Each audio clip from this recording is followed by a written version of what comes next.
Hi, I'm Jeff the Junk Seller. It's September 10th, 2024, and I want to make a presentation about the 82 287 highway sale, also known as the Red River yard sale. I went out there both Friday and Saturday. This is supposedly the first time they've done it in the fall, and I would recommend against that.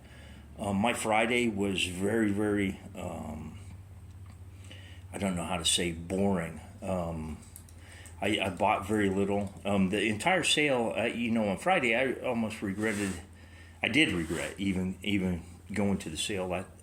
My time would have been better spent scrolling for a storage unit. I just didn't have space in my storage units.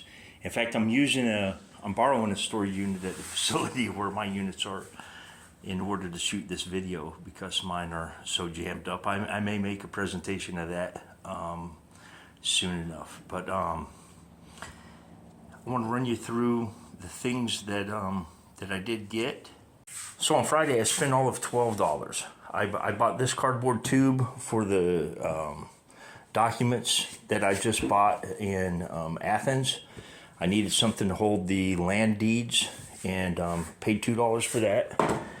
And bought this primitive wooden clamp at a sale. I paid $5 for this. I figure I can triple out. I'd probably get $10, $15 on it.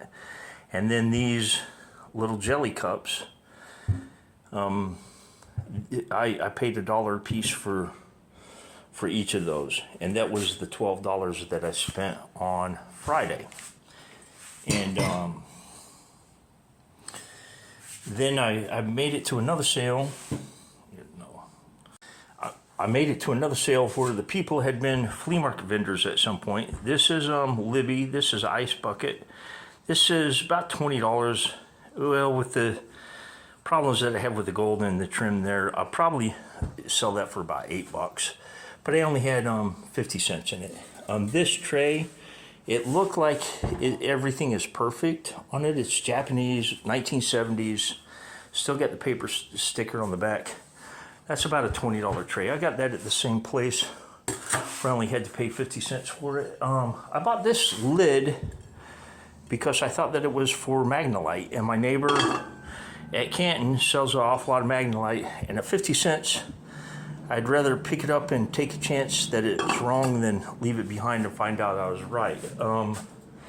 So I got those.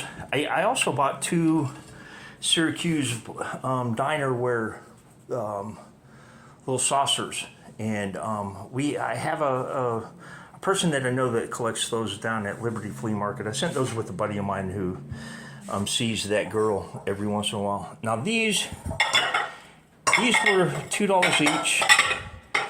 For 3 for $5. So I bought the set for $5. They're Pyrex. I don't know anything about Pyrex. I kind of jumped out of my wheelhouse on that. I paid $5 for it, so I'm really not out any substantial amount of money. If I'm wrong, they're still worth $5 as a good household kitchen utensil. These trays, I bought both of these trays. These are actually old ones. They're 1951. I paid $10 for the pair of those, plus this.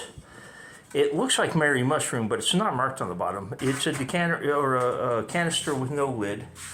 But I paid $10 for. I got that in Bonham, Texas. These two pieces, I think the place was Roxton, Texas, which I'd never heard of before, but they were running a little sale in the community building. This is Haviland Limoges Terrine, and I paid a bit much for this stuff. There were no chips on anything.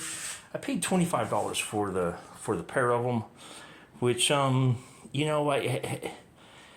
probably end up selling that stuff. It's such a slow sale, but a star for merchandise, and I do think that this vase will command a pretty good price, maybe $50 on its own.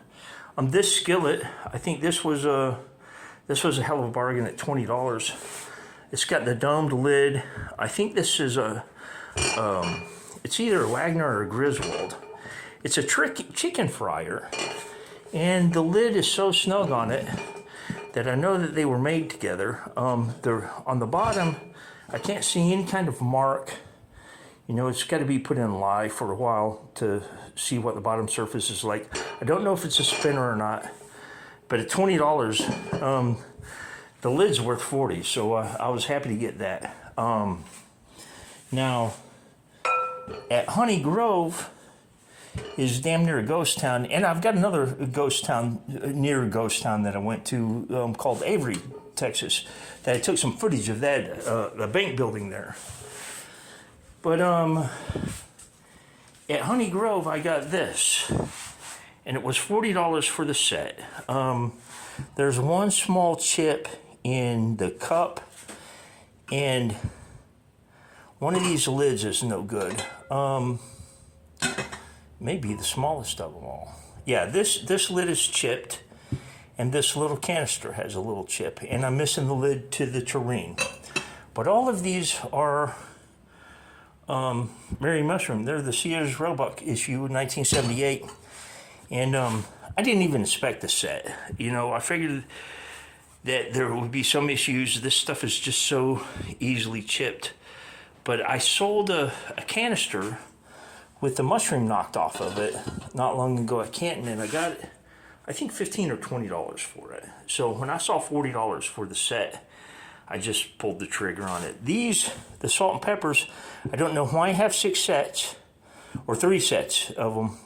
It came with the, what I bought. But these are $60 a set online, from what I can tell. That's probably the most value that I gained on anything, even though there is a coin collection and a postcard collection that I've going to be presenting as part of this presentation in still photographs. Now, I got this display case.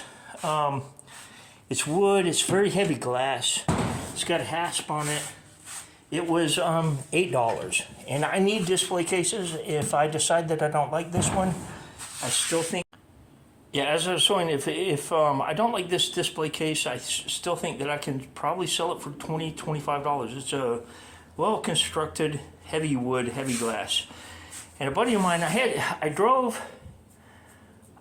started in Paris. I went out to Texarkana, made it back to Paris. I had a poll that said that I was going to get something good in Paris. And man, my instinct was wrong there. I wound up buying nothing in Paris, Texas.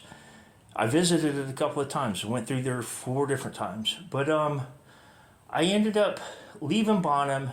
Got a call from Bonham, said that this display case was there. It was $40. The kid that called me about it, it's had some water damage on the back, but you know, it's got the key, and I need about 20 of these cases, and I've paid $50 a piece for them. So when he told me it was $40, I asked him to pick it up for me and leave it with a friend that was vending out there, and he did that, and I had to go back out there and give my buddy the money and pick it up. But he said that the market was slow. Everybody around said that the market was slow. Now the thing about Bonham Flea Market is I've never really done exceptionally well there. I've maybe made as much as $600 or $700 in sales, but that was an alarming amount of sales for that place. And they had a huge crowd. I'd never seen so many vendors. I'd never seen so many shoppers there. The turnout was fantastic. The weather was fantastic. But my buddy, when I left him on, it would have been Saturday about 6 o'clock. He had been there since Wednesday.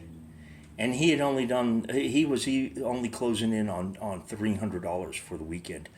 Absolutely abysmal sales. I don't like vending at that market. I don't know what it is. There is money in that area, but the people are just, to me, they're it's just an unusual crowd out there. They don't buy, and when they do, it's because you've made a terrible mistake. some stuff you can't even give away. You could put silver spoons out there for $1 a piece, and they would ask you if they could get them for $4. It's just a nuts market. But my buddy's done well out there before. I think last time he was out there, he did about $2,000. I could never get that kind of money at that market. But I'm going to give him another chance. I'm going to do it again in spring to see what it's like. I put in 615 miles on this sale, and